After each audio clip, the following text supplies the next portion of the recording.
अस्सलाम वालेकुम। मेरा नाम कदस भट्ट। आज 28 जून 2022 है और बैकग्राउंड से आपको अंदाज़ा हो गया होगा कि मैं घर आ गया हूँ।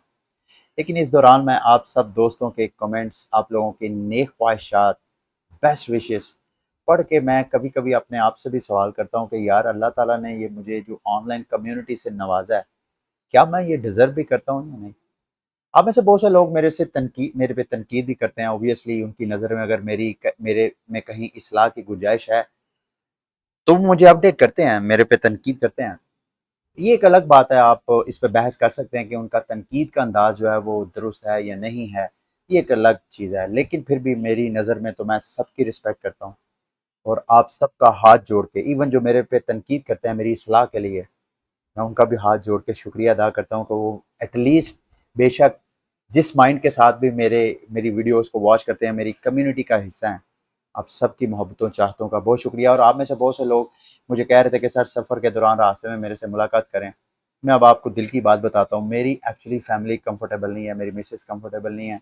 वो समझती हैं कि यार ऑनलाइन पता नहीं किस तरह के लोग होते हैं, तो कोई बैड इंटेंशन वाले लोग भी हो सकते हैं। तो कम अज़ कम जब हम साथ हों, जब फैमिली साथ हो, तो हम किसी को ना मिले। तो मैं कन्विंस करने की कोशिश करता हूँ, कभी-कभी मेरी चल जाती है।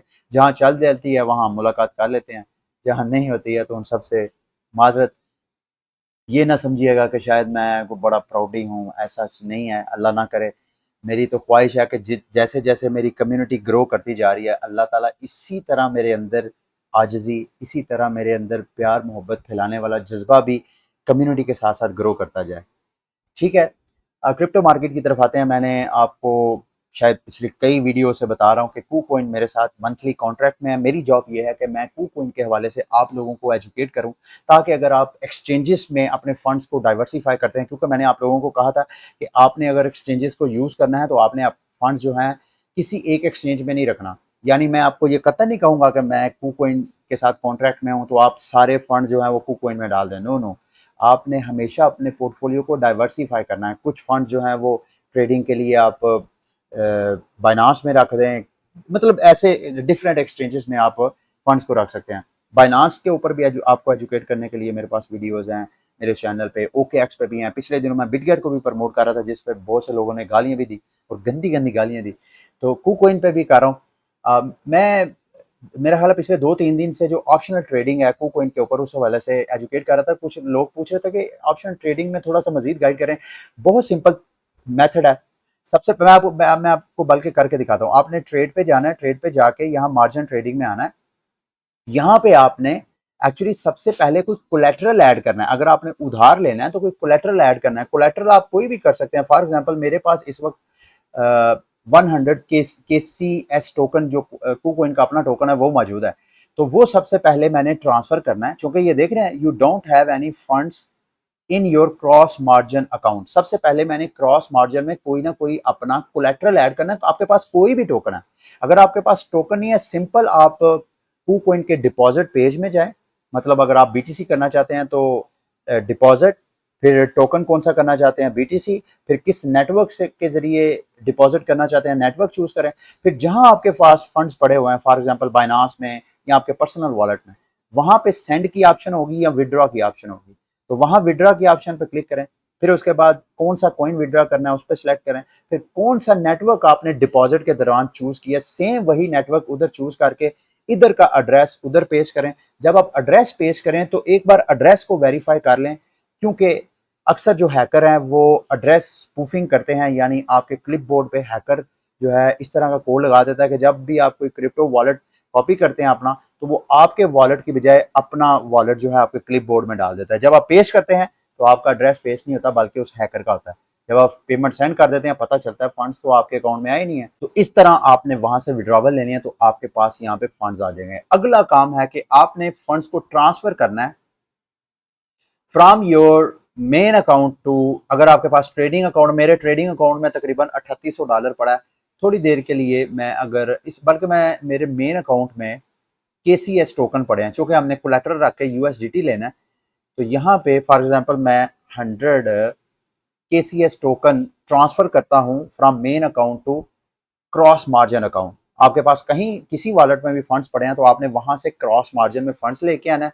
जैसे ही मेरे क्रॉस मार्जिन में फंड आ जाएंगे, उसके बाद अगला प्रोसेस है बारो का। बारो पे मैं क्लिक करूंगा तो यहाँ पे ऑप्शन आ जाएगी, जितना आपने कोलेटरल ऐड किया होगा उसके अगेंस्ट कितना आप बारो कर सकते हैं, उसकी अमाउंट आ जाएगी। ये देख रहे हैं यहाँ पे cross margin account you can बारो, मतलब मैं 2017 यूएसडीटी बाय कर सकता हूँ अगर मैं यूएसडीटी उधार लेना चाहता हूँ। अगर मैं बीटीसी उधार लेना चाहता हूँ तो यहाँ पे ठीक है, यहाँ पे फॉर एग्जांपल मैं 1000 यूएसडीटी उधार ले लेता हूँ। हालांकि जो पीछे मैंने केसीएस टोकन इधर ऐड किए हैं कोलेटरल, उनकी वर्थ भी ऑलमोस्ट $1000 है। तो 1000 वो हो गया और 1000 मैं यहाँ से उधार ले सकता हूँ। यहाँ पे कंफर्म करूंगा तो ये देखिएगा मेरे पास अवेलेबल बैलेंस 1000 यूएसडीटी आ गया।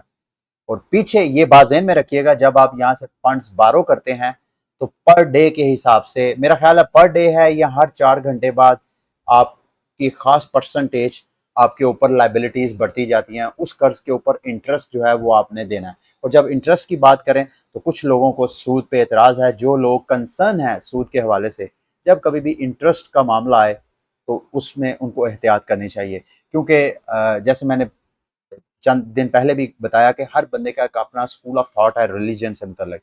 तो आपका अगर स्कूल ऑफ थॉट आपको इंटरेस्ट बेस से मना करता है तो आपको उसकी रिस्पेक्ट करनी चाहिए। अगर आपको कोई पाकिस्तानी कानून मना करता है तो आपको फिर भी उससे मना होना चाहिए। कवानीन की क़वाइद ज़वाबित की रिस्पेक्ट करना हमारी जिम्मेदारी है। अच्छा, अगर आपने रीपे करना है, कुछ लोगों ने मेरे से क्वेश्चन किया कि सर जब हम उधार ले लें तो उसको रीपे कैसे करना है। रीपे की ऑप्शन भी यहाँ पे आपको नजर आ रही है। ये बारो का बटन था, ये रीपे का बटन है। इसी को दोबारा क्लिक करें तो यहाँ रीपे की ऑप्शन आ जाएगी। तो मैंने चूंकि 1000 लिया था, इसको मैं ऐसे क्लिक करके कंफर्म पे क्लिक करूंगा तो जो मैंने 1000 लिया था वो मेरा रीपे हो जाएगा। और यहाँ पे देख लें मेरा अवेलेबल बैलेंस 0 नजर आ रहा है। तो इस तरह आप दोबारा रीपे कर सकते हैं। मैं ये ऑलरेडी डिस्कस कर चुका हूँ क्रॉस मार्जिन ट्रेडिंग क्या होती है। चलें आगे क्रिप्टो मार्केट की तरफ बढ़ते हैं। मैं इंशाल्लाह कल KuCoin के हवाले से 2-4 और अच्छी ऑप्शंस हैं अर्निंग वाली, वो मैं आपके साथ शेयर करूंगा। दोबारा आपसे रिक्वेस्ट करूंगा, अगर आपने KuCoin को ज्वाइन करके इनकी ट्रेडिंग के जितने फीचर्स हैं उनसे बेनिफिट उठाना है, मेरी ये ख्वाहिश है कि आप मेरी टीम का हिस्सा बने। उसके लिए जो स्क्रीन पे आपको KuCoin का मेरा रेफरल लिंक नज़र आ रहा है, उस रेफरल लिंक से आप मुझे ज्वाइन करें। और KuCoin पे कोई भी आपको कोई प्रॉब्लम आ रही है तो आप मेरे से कांटेक्ट कर सकते हैं। मैं कोशिश करूंगा, अगर मेरे बस में हुआ तो मैं आपको उस हवाले से गाइड करूंगा। मार्केट की तरफ आते हैं। बीटीसी का बहुत मुझे सूरत हाल अच्छी नहीं लग रही। ये बीटीसी की मैंने वीकली कैंडल्स का चार्ट ओपन किया है। मेरा मानना यह है कि ये जो हफ्ता अभी स्टार्ट हुआ है, इस हफ्ते में अगर बीटीसी ये वाली जो 200 वीकली मूविंग एवरेज लाइन है इसको ब्रेक नहीं करता और दीगर सारी इंफॉर्मेशन को भी मैं साथ जब कपल करता हूं तो मुझे ऐसे लगता है कि शायद अभी भी कुछ बुरा वक्त है क्रिप्टो मार्केट के लिए। क्योंकि बीटीसी अगर दोबारा स्टेबलाइज नहीं होता, रिकवरी नहीं करता, तो मार्केट में इन्वेस्टर जो है उसका कॉन्फिडेंस नहीं आता। वो कॉन्फिडेंस नहीं आएगा तो मार्केट में मजीद पैसा आने की बजाय यहाँ से निकलेगा। एक दो चीज़ें हैं जो मैं समझता हूँ कि शायद बिटकॉइन की प्राइस को के ऊपर इम्पैक्ट डाल सकती हैं, वो मैं आपको शेयर कर देता हूँ। एग्जैक्टली ऐसा होता है या नहीं मैं प्रेडिक्ट नहीं कर सकता, मैं गैस कर सकता हूँ, मेरा गैस सही भी हो सकता है और गलत भी। अब मैं माइनर्स का देख रहा था क्योंकि इस वक्त कोई ऐसा मार्केट में बड़े बड़े क्रैशेस तो नजर नहीं आ रहे, गो के इक्का दुक्का हैं, वो मैं आगे जाके आपके साथ शेयर करता हूँ। एक बड़ा बिटकॉइन का जो सेल प्रेशर है वो माइनर्स की तरफ है। ये मैं एक रिपोर्ट है, बड़ी खूबसूरत रिपोर्ट है, मैंने सारी पढ़ी है, बड़ी लंबी डिटेल है जिसमें माइनर्स का सारा स्टेटिस्टिक्स दे के जो दुनिया के टॉप पब्लिक माइनिंग कंपनीज हैं उनके सारे डाटे को रिसर्च करके बताया गया कि वो इस वक्त किस माली मुश्किलात का शिकार हैं या कौन कौन सी ऐसी कंपनी है जो माली मुश्किलात का शिकार नहीं है। अब जाहिर बात है जो माली मुश्किलात का शिकार हैं उन्होंने अपने आप को माली तौर पे स्टेबलाइज करने के जितना वो बिटकॉइन माइन करते हैं उन्होंने सेल तो करना है। जब वो सेल करेंगे तो उसका सेल का जो प्रेशर है जाहिर बात है बिटकॉइन की प्राइस के ऊपर आएगा। देखिए इस वक्त जो माइनर्स हैं, ये बड़ी लंबी रिपोर्ट है, अगर आप चाहें तो मैं इस वीडियो की डिस्क्रिप्शन में इसका लिंक दे दूंगा, आप इसको जाकर खुद पढ़िएगा। इस वक्त 4 मुख्तलिफ फैक्टर्स हैं जो कि माइनिंग करने वाले जो कंपनीज हैं उनके ऊपर उनका प्रेशर है। नंबर 1 तो ये कि बिटकॉइन की प्राइस जो है अपनी रियलाइज प्राइस से नीचे है, यानी जितना बिटकॉइन रियलाइज प्राइस से नीचे होता है, उतनी जाहिर बात है जो माइनर्स हैं उनके प्रॉफिट में कट लगता है, क्योंकि जो माइनिंग करके उनको रिवार्ड के तौर पे बीटीसी मिलता है उसकी वैल्यू डाउन, जितना बीटीसी नीचे जाता जाए उनके प्रॉफिट में कट लगता जाए। प्रॉफिट में कट लगने का ऑब्वियसली उनके रेवेन्यू में कमी आएगी। दूसरा, साथ साथ हैश रेट बढ़ने की वजह से बीटीसी की डिफिकल्टी लेवल भी आहिस्ता आहिस्ता बढ़ रहा है। आपको मैंने बताया था शायद हफ्ता 2 हफ्ता पहले कि बिटकॉइन अपने हैश रेट में ऑल टाइम हाई को टच कर रहा है। जितना ज्यादा हैश रेट उतनी ज्यादा डिफिकल्टी, और जितनी डिफिकल्टी लेवल बढ़ती जाती है उतनी उनकी इलेक्ट्रिसिटी कॉस्ट बढ़ती जाती है, माइनिंग कॉस्ट बढ़ती जाती है।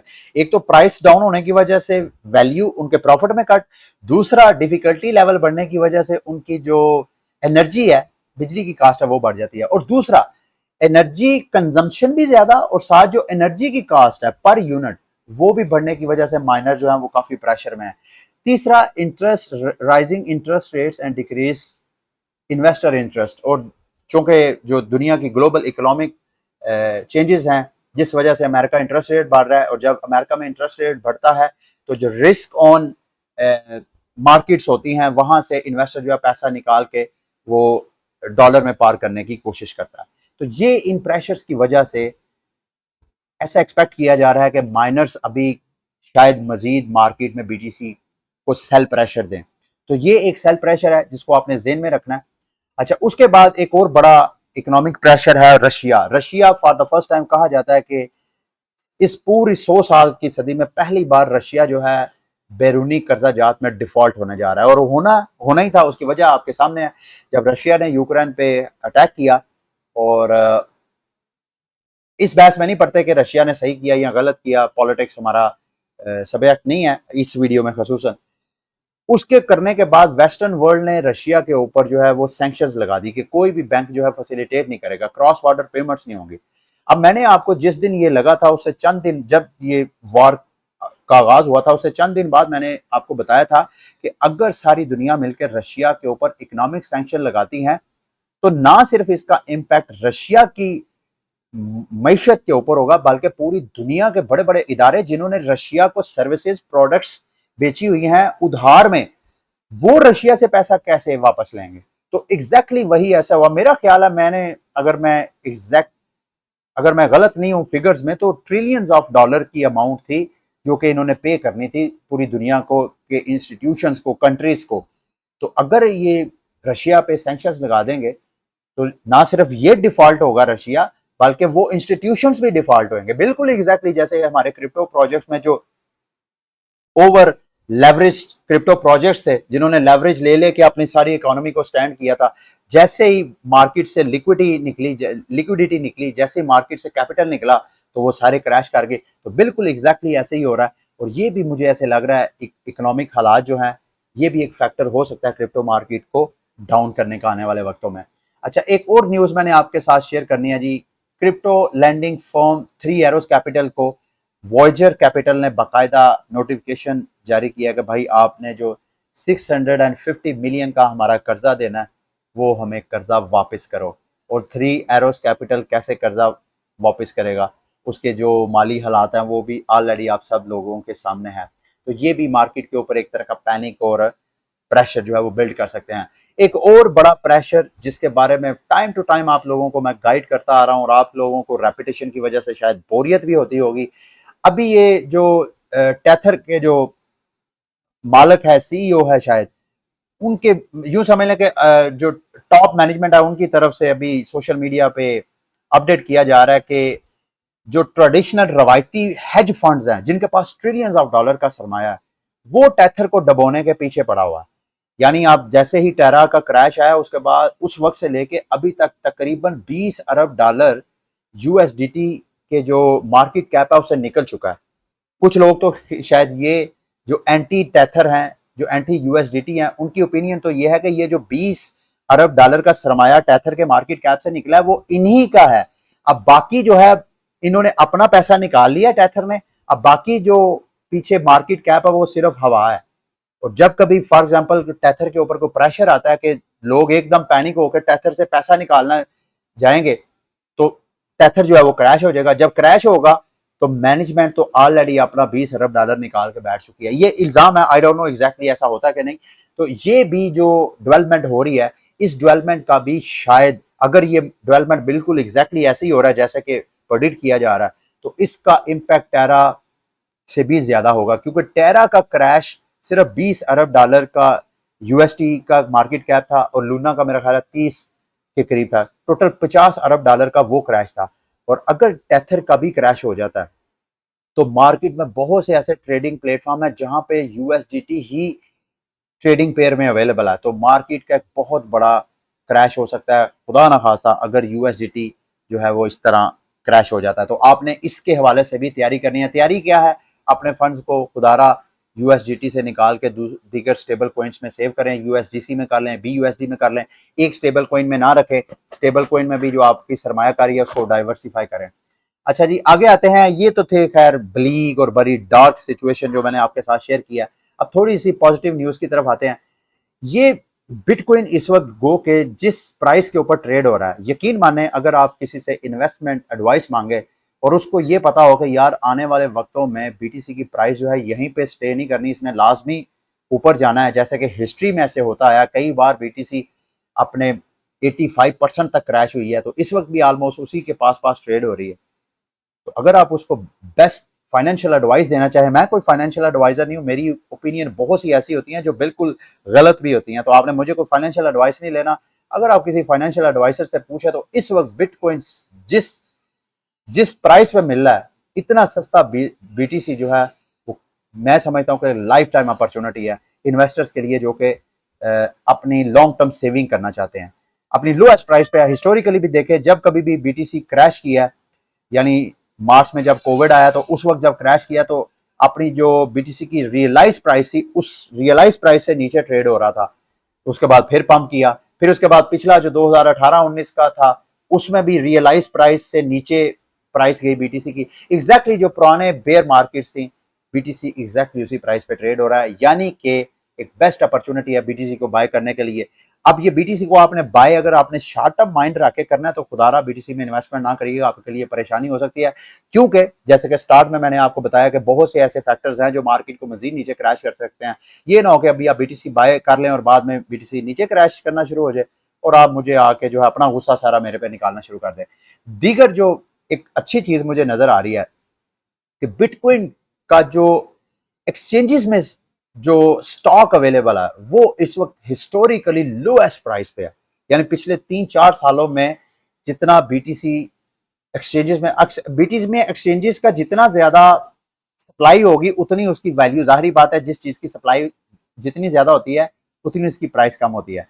अब अगर इस फंडामेंटल इस चार्ट को देखा जाए तो बीटीसी की प्राइस को पंप करना चाहिए, लेकिन क्योंकि मार्केट में कोई लिक्विडिटी नहीं है, मार्केट में कोई ट्रेडर ही नहीं है, डिमांड ही नहीं है, तो बावजूद इसके कि सप्लाई भी अपनी लोएस्ट पे है, डिमांड ना होने की वजह से बीटीसी की प्राइस आपको पंप करती नजर नहीं आ रही।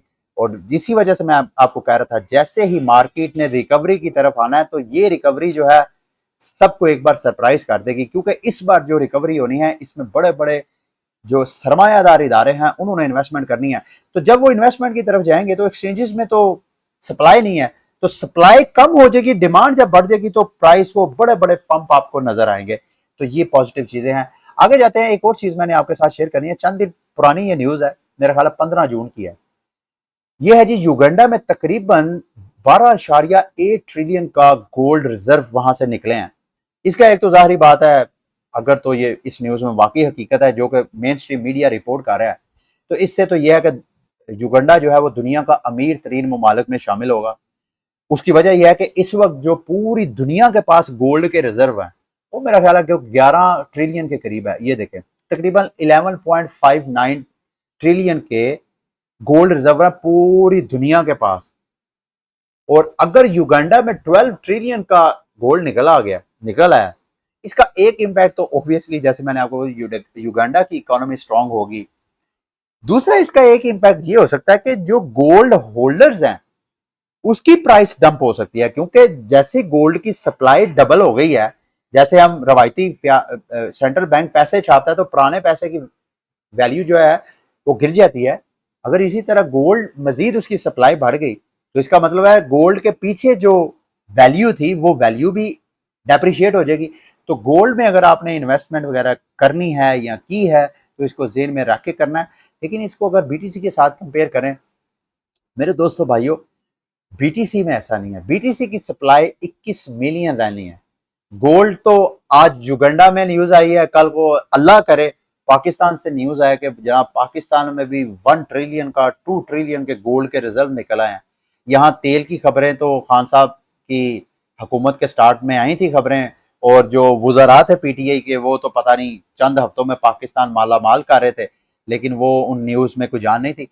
लेकिन दूसरे लफ्जों में, ये तो मैं लाइटर मूड में आपको बता रहा था, दूसरे लफ्जों में ये गोल्ड के रिजर्व जो है किसी कंट्री में भी दोबारा सरप्राइज, तो गोल्ड की सप्लाई आने वाले वक्तों में बढ़ने का मतलब गोल्ड की जो वैल्यू है उसकी प्राइस जो है आने वाले वक्तों में डाउन हो सकती है। बीटीसी के साथ ऐसा नहीं है, उसकी सप्लाई फिक्स्ड है और उसकी डिमांड बढ़ती जा रही है। हिस्ट्री यही बता रही है। तो बीटीसी और गोल्ड में अगर आपने इन्वेस्टमेंट करनी है तो डिमांड एंड सप्लाई के फैक्टर को जहन में रख के आपने फिर करनी है। मैं ये दुनिया का जो टॉप एसेट्स का, ग्लोबल टॉप एसेट्स का मार्केट कैप था वो मैं देख रहा था। बीटीसी अभी आपको इस बेरिश मार्केट में 70वें नंबर पे टॉप 17 ग्लोबल एसेट्स हैं मार्केट कैप में, उस लिस्ट है। ये कभी सिल्वर से भी ऊपर था।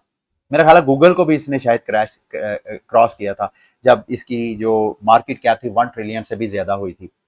तो मेरे दोस्तों भाइयों, आपने अगर कोई फाइनेंशियल एडवाइस किसी से लेनी है तो उससे बिटकॉइन में इन्वेस्टमेंट के मामले में आपने लाजमी, और ये जो बिटकॉइन में आपने इन्वेस्टमेंट करनी है ये ट्रेडिंग के लिए नहीं करनी। ट्रेडिंग के लिए वो स्मार्ट डीसीए के वाले से वो अलग से मैं एक चला भी रहा हूँ, मंडे के मंडे मैं बाइंग भी कर रहा हूँ पिछले 2-3 हफ्तों से।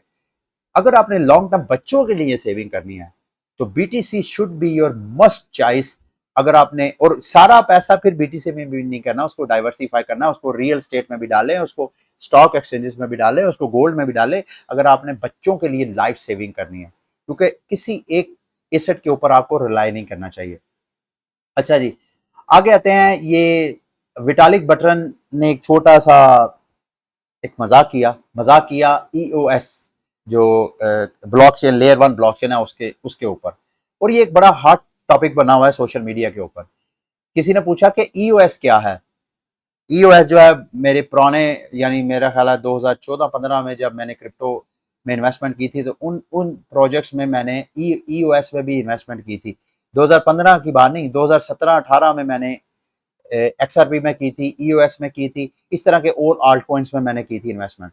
तो जो मेरा वर्स्ट एलटीसी में भी की थी मैंने, तो जो मेरे वर्स्ट एक्सपीरियंस था उनमें से मेरा एक एक्सपीरियंस ईओएस में भी इन्वेस्टमेंट था। ये नहीं कि ईओएस जो है ये ब्लॉकचेन अच्छी नहीं है, इसका इस वजह से वर्स है क्योंकि कम्युनिटी का इसके ऊपर ट्रस्ट नहीं है, और कम्युनिटी का जो ट्रस्ट है इस वजह से नहीं है क्योंकि इनकी लीडरशिप के बड़े क्राइसिस रहे हैं। विटालिक बटरन ने मजाक उड़ाया, उसके ऊपर जो ईओएस के सीईओ हैं उन्होंने एक पूरा थ्रेड जारी किया कि भाई ईओएस क्या है और ये कितना पोटेंशियल रखता है, और साथ इसने विटालिक बटरन को इनविटेशन दिया कि मैं इथेरियम किलर नहीं हूँ, मैं इथेरियम के साथ मिलके जो है काम करना चाहता हूँ। उसने बाकायदा उसको इनविटेशन की दावत दी कि हम मिल के इसको आगे लेके जा सकते हैं। अगर आप चाहते हैं ये थ्रेड पढ़ना तो मैं इसको रीट्वीट कर देता हूँ। अगर आप ट्विटर पर मुझे फॉलो कर रहे हैं तो इनकी ट्वीट को, इनके थ्रेड को स्टडी करेंगे ये क्या कहना चाहते हैं, अगर आप यूएस में इन्वेस्टमेंट की है या करने का इरादा रखते हैं।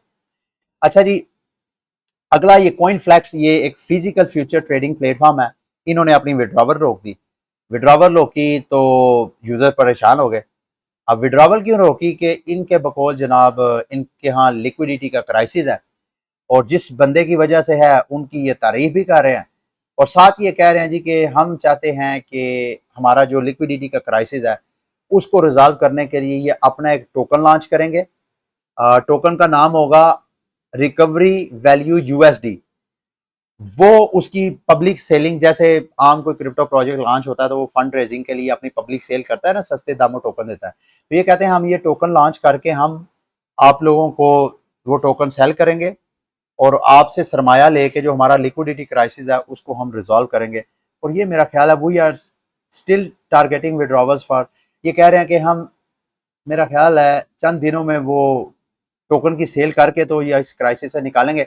दूसरे लफ्जों में ये मैं न्यूज़ आपके साथ इस वजह से शेयर कर रहा था कि पहले जो ओवर लेवरेज क्रिप्टो प्रोजेक्ट्स थे वो क्राइसिस में जा रहे थे।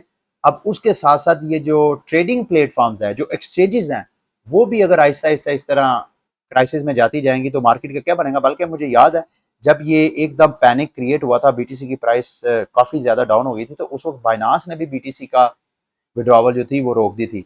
और बाद में बाइनांस के जो सीजी हैं, जो ऑनर है उनके, उन्होंने कहा कि ये हमने विड्रॉवल इस वजह से रोकी थी क्योंकि बीटीसी की एक ट्रांजैक्शन हमारी फंस गई थी, उस ट्रांजैक्शन को सेटअप करने के लिए हमें टाइम लगा था। लेकिन मार्केट फिर मेरा ख्याल है चंद घंटे के बाद उन्होंने विड्रॉवल जो थी वो कर दी थी।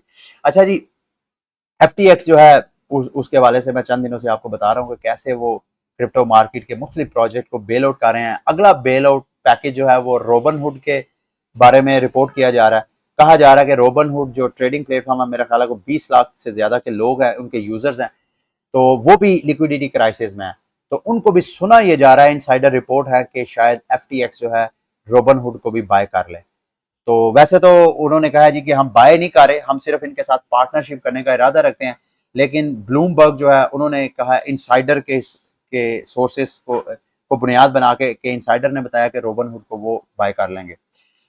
अच्छा जी, आगे ये एक थ्रेड है, लास्ट मेरा ख्याल है ये आज की लास्ट न्यूज़ है, उसके बाद मैं आज के बुलेटिन को एंड करूंगा। ये मैंने कभी NFTs में शुरू से लेके अभी तक NFTs में इन्वेस्टमेंट नहीं की थी।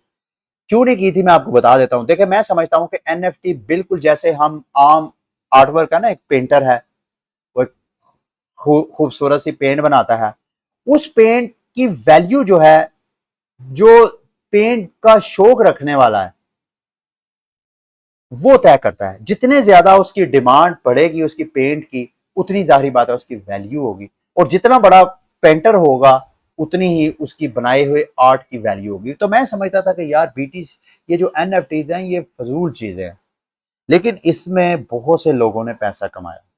तो मैं सोच रहा था कि यार क्यों ना मैं भी अब इसमें कुछ ज्यादा नहीं तो $1000-2000 इन्वेस्ट कर दूं। ये एक मैं थ्रेड देख रहा था, इस थ्रेड में एक लड़की ने जिन जिन NFTs में इन्वेस्टमेंट की थी, किस प्राइस पे की थी, और अब उसकी उस वो NFT जो उसने बाय किया था उसकी प्राइस कहां तक गिर चुकी है, उसकी उसने पूरी एक थ्रेड में एक लिस्ट दी है। मैंने इसमें से क्या किया है, मैंने कोई तकरीबन मेरा हाल अभी तक $1100-1200 इन्वेस्ट किया है। मैंने ये किया कि इनमें से जो लोएस्ट प्राइस पे थे उनको मैंने बाय करके रख लिया। ये देख ले मेरे अकाउंट में आपको नजर आ रहे हैं। ये मैंने क्यों बाय किया, मैंने कहा मेरे मेटामास्क में कोई 5.8 के करीब इथीरियम पड़े हुए थे।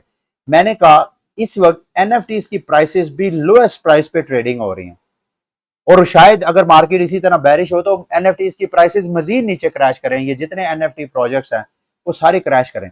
तो मैंने क्या किया, मैंने कहा यार मेरा इथीरियम तो मेरे वॉलेट में पड़ा हुआ है, क्यों ना मैं उनके NFT बाय करके रख लूं। क्योंकि अगर NFT मार्केट दोबारा, अगर क्रिप्टो सारी मार्केट रिकवरी करती है, तो ऑब्वियसली ये जो NFTs मैंने बाय किए हैं, या जो NFTs वैसे ओपन सी में पड़ी हुई है, तो उनकी प्राइसेस जब अप्रिशिएट होंगी, तो ये जो मैंने इस वक्त 0.4 का मैंने बाय किया था और उसकी प्राइस जो है मजीद नीचे 0.33 पे आ गई है, तो ये अगर मार्केट रिकवरी करती है तो इसकी NFT की प्राइस भी अप होएगी, और जब प्राइस अप होगी तो इथीरियम मैंने जो इन्वेस्ट किया है उसको दोबारा इथीरियम में मैं कन्वर्ट करके जो मेरी इथीरियम की सेविंग है वो वहीं के वहीं रहेगी।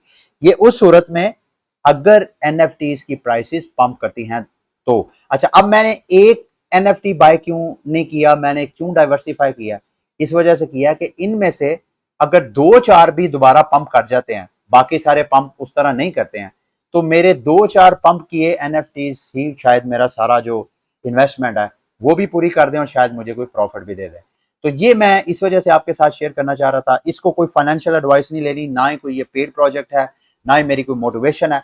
मैंने खुद चौंके किया है तो मैंने आपके साथ शेयर कर दिया, ताकि आप खुद भी ड्यू डिलिजेंस करने के बाद आप खुद भी इसमें अगर इन्वेस्टमेंट करना चाहें तो आप कर सकें। ये मैं थ्रेड जो है रीट्वीट कर रहा हूँ आप लोगों के लिए। मेरे ट्विटर पे अगर आप मुझे फॉलो कर रहे हैं तो इस पे जाके 1 बाय 1, आपकी अपनी मर्जी है, जरूरी नहीं कि जहां जिन NFTs को मैंने बाय किया आप उन्हीं को करें। मैंने क्या किया, जो लोएस्ट प्राइस पे थे, जैसे ये वाला 0.08 का था, एक मैंने ये ले लिया, इसी तरह 0.09 का ये था, एक मैंने ये ले लिया।